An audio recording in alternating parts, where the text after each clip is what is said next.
Olá! Passados 6 meses após o término dos Jogos Olímpicos de 2016, vem a seguinte pergunta. Afinal, o que ficou para o Brasil, o que ficou para o Rio de Janeiro, o que ficou para nós? Essa é uma pergunta principal que norteia essa série de programas do Conexão Universitária.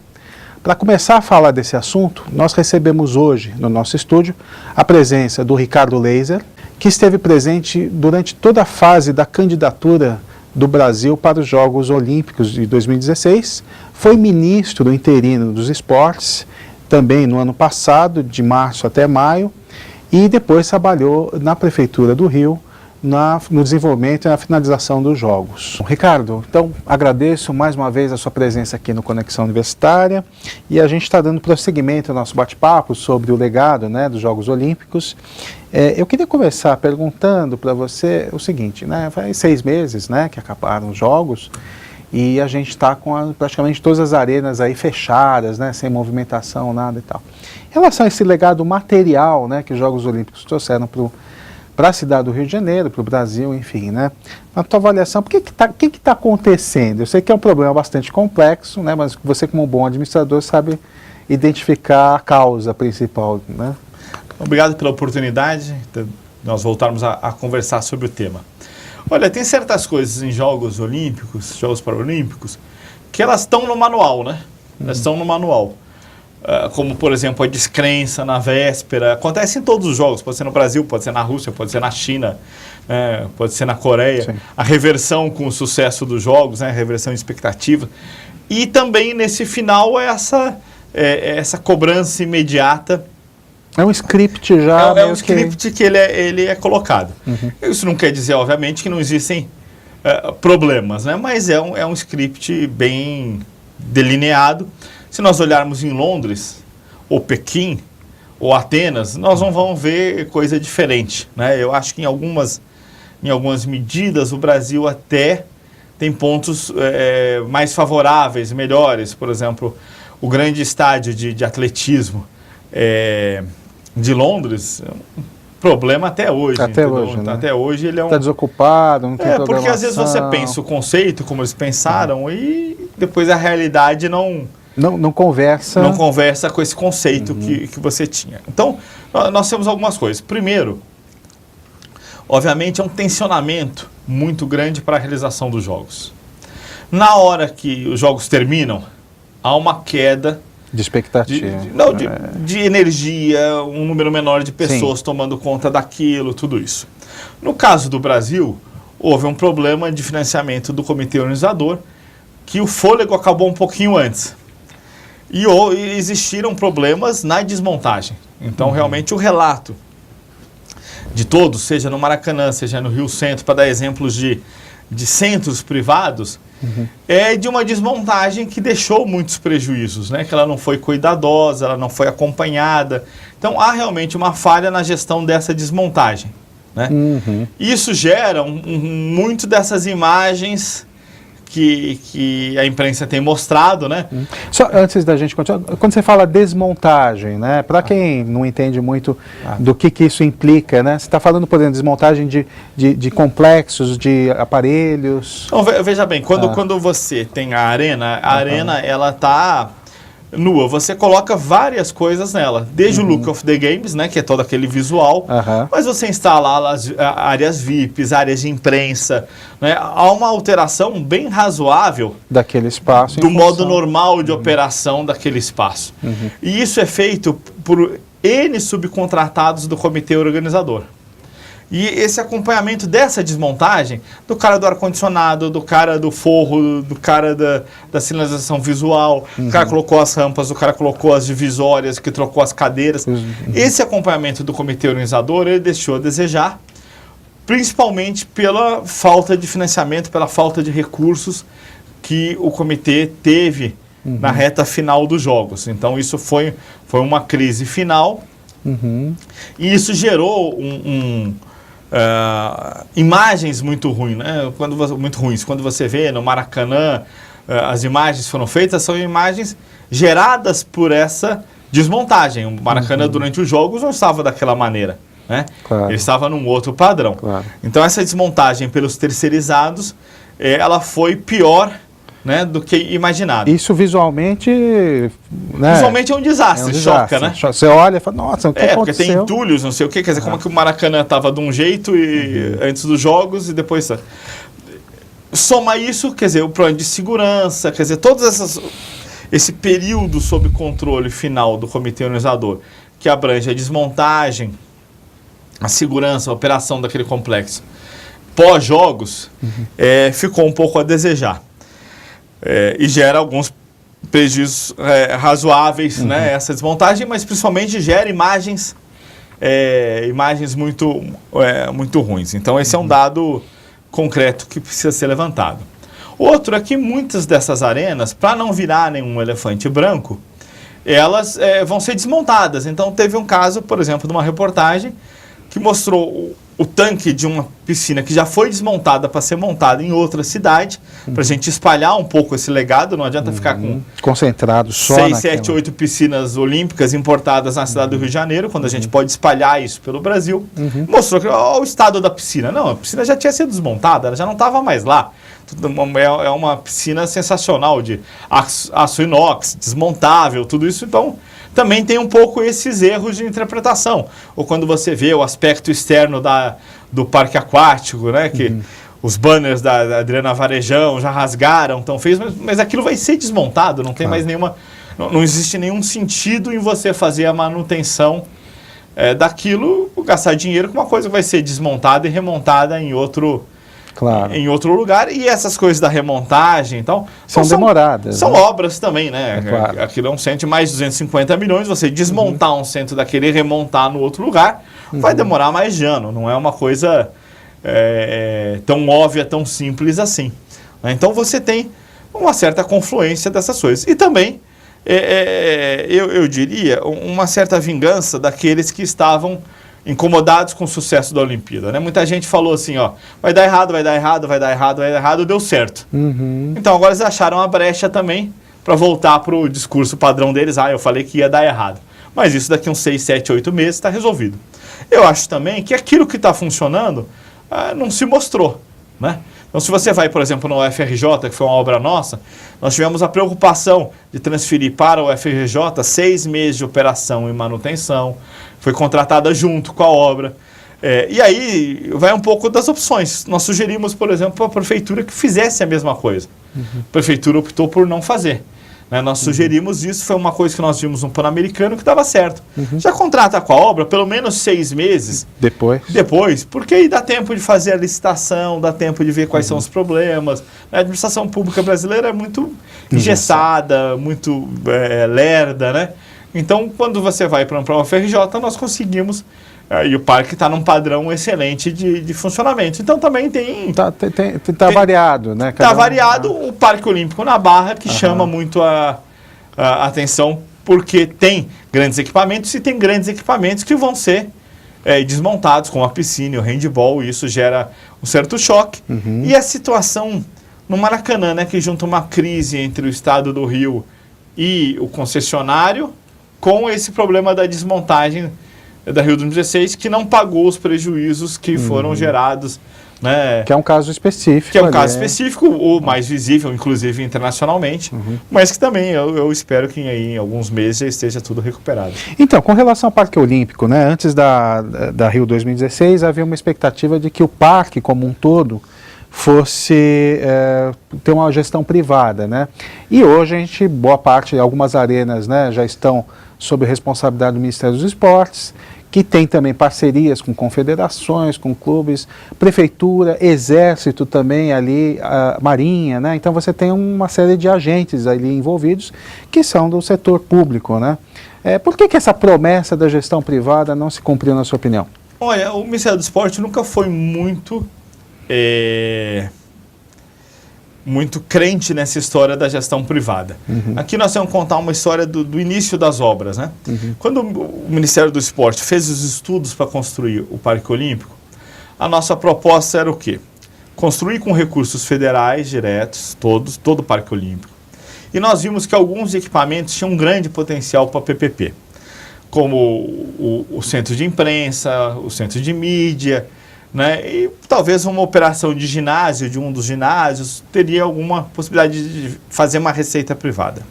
Então, qual era a nossa proposta? Era que se construísse com recursos públicos e que nós aproveitássemos esse potencial de PPP para o futuro, para a gestão. A Prefeitura do Rio, que tinha a incumbência de fazer essa construção, essa gestão, ela teve uma outra estratégia. Ela maximizou a participação privada na construção. E desse ponto de vista, realmente o prefeito Eduardo Paes, ele teve muito sucesso. Ele conseguiu recursos privados muito além do que nós imaginávamos no Ministério do Esporte. Então ele estruturou uma operação que botou mais de 1,5 bilhão, algo quase chegando nos 2 bilhões, que desonerou os recursos públicos, né, de fazer aquela construção. Então, no primeiro momento, antes da crise, antes desse baixo astral que caiu no Brasil, nós conseguimos convencer a iniciativa privada a fazer um grande investimento, um investimento bilionário, que desonerou os cofres públicos. Ponto. Porém, o que nós achamos já na nossa avaliação seguinte? Que esse potencial privado tinha esgotado. Então, a proposta que nós fizemos à prefeitura foi, olha, vamos assumir, vamos montar uma estrutura, nós sugerimos na época uma organização social, vamos criar uma organização social vinculada ao esporte, para junto com o MEC, junto com a Cienciologia, além do Ministério do Esporte, e articular todas as confederações, Comitê Olímpico, Paralímpico, para fazer esse uso. Né? Quando a gente olha, por exemplo, o Centro Paralímpico em São Paulo, nós tivemos sucesso com o CPB operando isso. Né? A presidente Dilma aprovou uma nova lei da pessoa com deficiência, em que aumentou muitos os recursos, aumentaram muitos recursos repassados pelas loterias para o CPB, o que permite que o CPB faça essa gestão, estimada em 30 milhões ano, do Centro Paralímpico. Nós tínhamos uma ideia parecida, era mais complexo para o Parque Olímpico, porque ali você tem muito mais atores, né, para fazer essa gestão. O prefeito, ele não aceitou. Nós analisamos, falamos que nós tínhamos 90 milhões ano para investir, eram 30 milhões do esporte, 30 milhões do MEC, 30 milhões do Ministério de Ciência e Tecnologia, que nós queríamos ali unir tanto a preparação, formação de atletas, mas conhecimento, produção de conhecimento, educação, ciência, educação, educação inclusive do ponto de vista assim, profissional, treinamento de técnicos, de toda essa cadeia produtiva do esporte. O prefeito achou que não, o prefeito achou que ainda existia um potencial privado que poderia ser feito, ele anunciou que ia fazer isso, anunciou inclusive sem a nossa presença, né, que ia fazer a concessão, que ia acontecer e tal. E o que aconteceu? Que nos últimos 6 meses, várias vezes as licitações da prefeitura não foram bem sucedidas, não conseguiram fazer essa concessão. Um pouco na nossa avaliação de que não havia mais receitas a serem exploradas que permitisse a uma entidade privada assumir aquela gestão. Quer dizer, mostra um pouco o que é a realidade, é o dia a dia do esporte, de que sem financiamento público e ao mesmo tempo, não acontece. E ao mesmo tempo são estruturas que têm custo, né? São estruturas grandes, que têm custo, mas são estruturas extremamente necessárias. Porque quando a gente olha o financiamento global do esporte, as confederações, as seleções, elas realizam seus treinos. Muitas vezes pagam para isso, muitas vezes fazem lá fora. Né? Com essa estrutura, uma parte do custo que já existe nas confederações, no Comitê Olímpico, no Comitê Paralímpico, pode ser direcionado para esse funcionamento.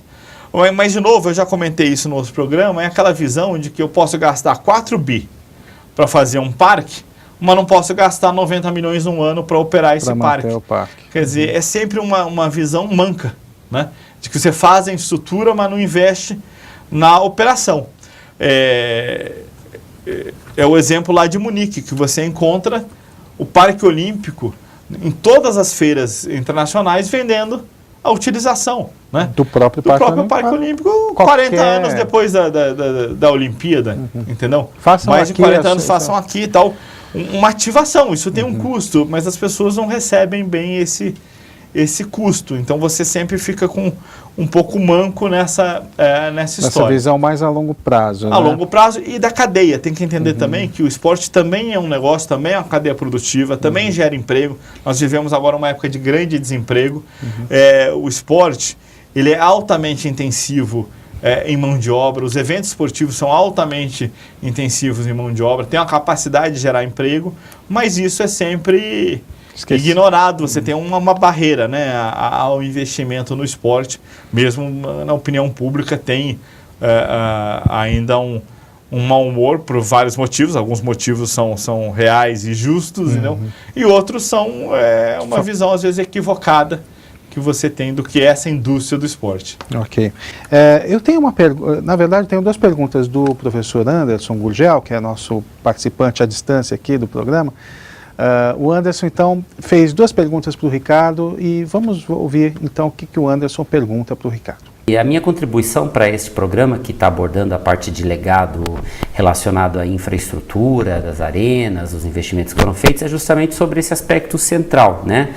Muito se falou antes, durante e até ainda depois, nessa fase que estamos agora, sobre os investimentos que foram feitos, sobre os gastos na organização do evento. A pergunta que eu gostaria de deixar para o Leiser é justamente essa. Afinal, nós gastamos menos, mais, na média do que se gasta para fazer um evento desse porte? Os Jogos Rio 2016 custaram dentro do que é a realidade de um mega evento esportivo ou algum problema de má gestão fez com que nós gastássemos mais do que seria necessário? Continuando a questão, os Jogos Rio 2016 foram sustentáveis do ponto de vista de gestão, de financiamento e do ponto de vista até de impacto ambiental? Olha, eu tenho certeza que os investimentos foram adequados no nível do que o país podia fazer. Primeiro, as decisões estratégicas, né, para dizer se são condizentes ou não. Qual foi a primeira decisão, a mais importante? Foi a decisão que tanto o Ministério do Esporte quanto a Prefeitura do Rio, que são os dois grandes financiadores, patrocinadores dos Jogos, tomaram. De que nós não íamos fazer um mega investimento só para a operação dos Jogos. Então nós não construímos arenas extraordinárias como o Ninho de Pássaro em Pequim, por exemplo, né? O próprio Parque Olímpico de Londres, o custo caríssimo comparado com o Brasil. Então nós fizemos arenas mais simples e fizemos adaptações, modernizações de muitas arenas que nós já fizemos, né? E já existiam. Se nós olharmos do ponto de vista estratégico, né? Dizer, o mesmo Maracanã da Copa, talvez da Copa das Federações, né? E da Copa do Mundo, serviu para os Jogos Olímpicos, para os Jogos Paralímpicos. Então, os investimentos do Brasil, eles foram espalhados durante um período de 10 anos, desde a preparação para o Pan-Americano. Então, eu acho que o Brasil teve uma estratégia de investimento muito racional. Se nós olharmos os Jogos Sul-Americanos em 2003, no Brasil, o Brasil assume de emergência para ajudar a Colômbia, que por uma condição lá de segurança não conseguiu realizar, nós conseguimos, em 2003, realizar os Jogos em 4 cidades. Rio, São Paulo, Curitiba e Belém. Por quê? Porque São Paulo não tinha uma pista de atletismo, o Rio não tinha uma pista de atletismo, tínhamos que ir em Belém. Então, nenhuma cidade brasileira tinha uma condição de receber eventos esportivos simples como os Jogos Sul-Americanos. 10 anos depois, nós revertemos completamente essa situação, né? Recebendo a Copa do Mundo FIFA, recebendo Jogos Olímpicos, Jogos Paralímpicos, quer dizer, os maiores eventos esportivos do planeta. Mas isso não foi feito num único tranche de investimento, né? Então, o Pan-Americano nos deixou com cerca de 45% dos equipamentos necessários, né? Então, João Avelange serviu para N eventos. Nós fizemos Jogos Mundiais Militares em 2011 sem gastar um centavo em instalações esportivas. Então, eu acho que eles foram muito bem planejados ao longo dos 10 anos e não foram focados só na operação. Exatamente. Aí nós temos, aí abre em duas questões, né? O Ministério do Esporte priorizou o legado esportivo, a constituição da rede nacional, o espalhar equipamentos pelo Brasil. Então, a quantidade de pistas de atletismo que nós temos, de equipamentos de ginástica, a canoagem, o tênis de mesa, todas essas modalidades ganharam condições muito melhores, com investimentos que muitas vezes são até menores. E o Rio de Janeiro ganhou uma infraestrutura sensacional. Metrô feito pelo Estado, VLT, a obra maravilhosa do Porto Maravilha, então, novas obras viárias. Então, houve uma transformação da cidade do Rio de Janeiro. Então, se nós olharmos o legado para a cidade e o legado para o esporte, eles foram maximizados, né? E o custo da operação foi muito inferior a Londres, foi muito inferior.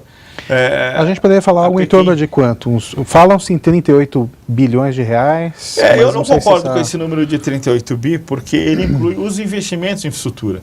Então, inclui o aeroporto, inclui o metrô. Eu acho que isso não é correto, né?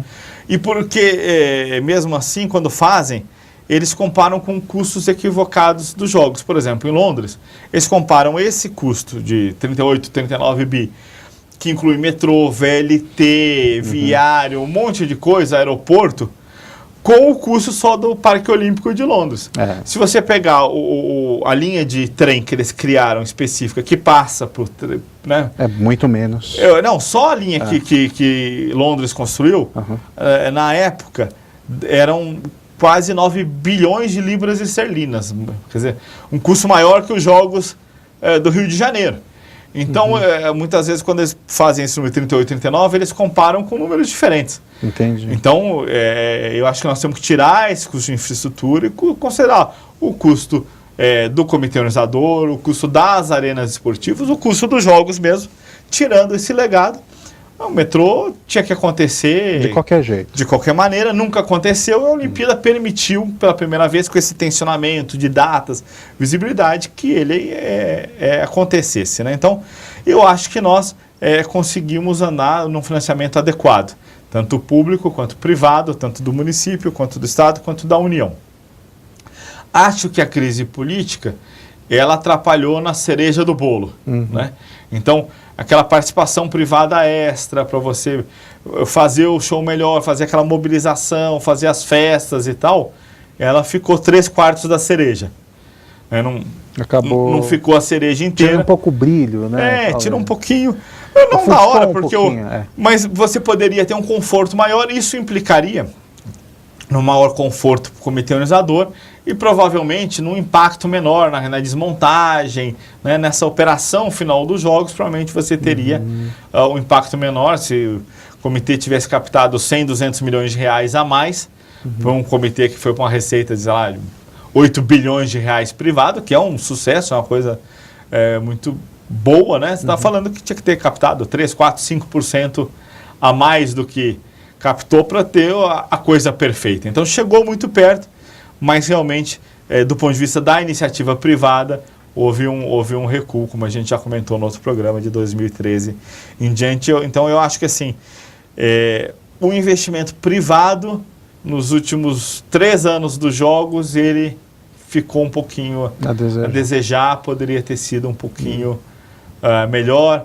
Do ponto de vista de governo, também houve um refluxo na promoção no exterior.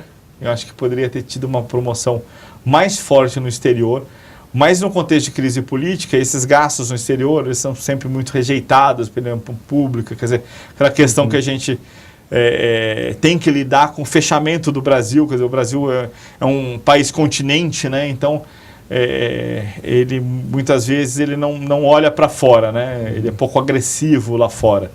Ele só se pergunta por que não tem o mesmo número de turistas, porque não exporta a mesma coisa que os outros, né? Mas ele reage muito mal aos investimentos feitos lá fora. Então, eu acho que do ponto de vista de governo, essa promoção no exterior também poderia ter sido mais ampliada, um pouco mais forte. Mais forte. Exatamente.